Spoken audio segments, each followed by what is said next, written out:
जब जॉन सुनसान सड़क पर गाड़ी चला रहा था तो रात भयानक अंधेरे से घिरी हुई थी। एकमात्र रोशनी उसकी कार की हेडलाइट से आ रही थी, जो एक कमजोर चाकू की तरह अंधेरे को काट रही थी।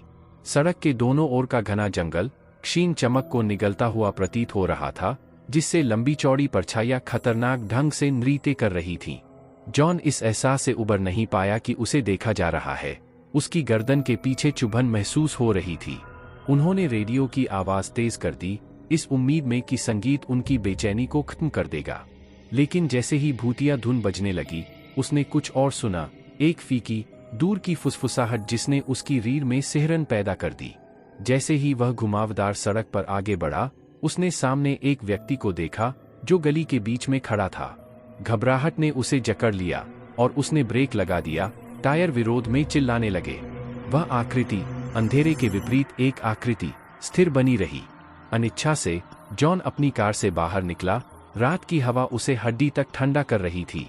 उसने आवाज लगाई, लेकिन कोई जवाब नहीं मिला। यह आकृति एक छाया की तरह लग रही थी, जो अपने चारों ओर की अल्प रोशनी को अवशोषित कर रही थी।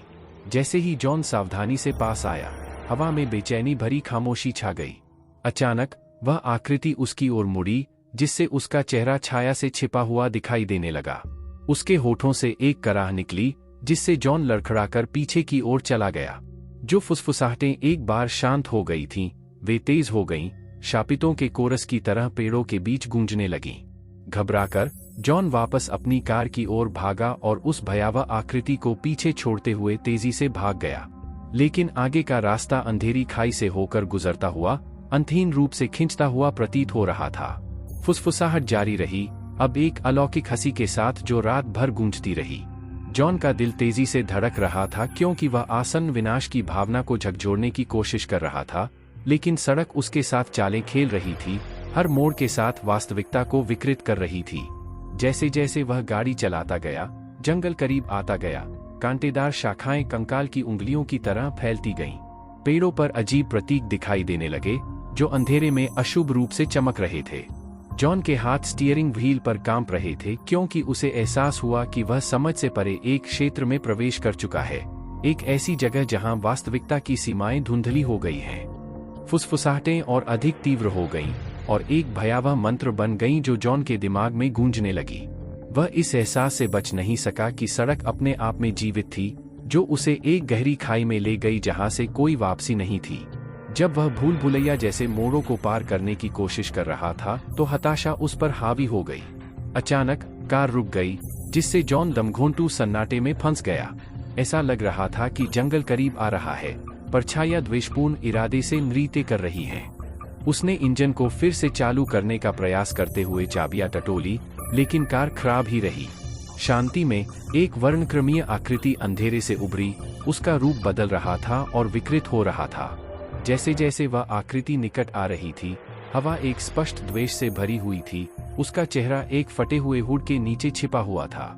यह ऐसी आवाज में बोला गया जो अंडरवर्ल्ड की गहराइयों से गूंजती हुई प्रतीत होती थी, जो लंबे समय से भूले हुए रहस्यों को उजागर करती थी। आप परित्यक्त के दायरे में प्रवेश कर चुके हैं, उसने कहा, जिससे जॉन की रीढ़ में सिहरन दौड़ गई। मुक्ति का मार्ग खो गया है और रात आपकी आत्मा पर कब्जा कर लेती है। जैसे ही आकृति ने बात की, पेड़ों पर प्रतीक एक अलौकिक चमक से प्रज्वलित हो गए, जिससे छोड़ी गई सड़क पर एक अपवित्र रोशनी फैल गई। जॉन को एक ठंडा भय महसूस हुआ जब उसे एहसास हुआ कि वह एक बुरे सपने वाली दुर्गति में फंस गया है।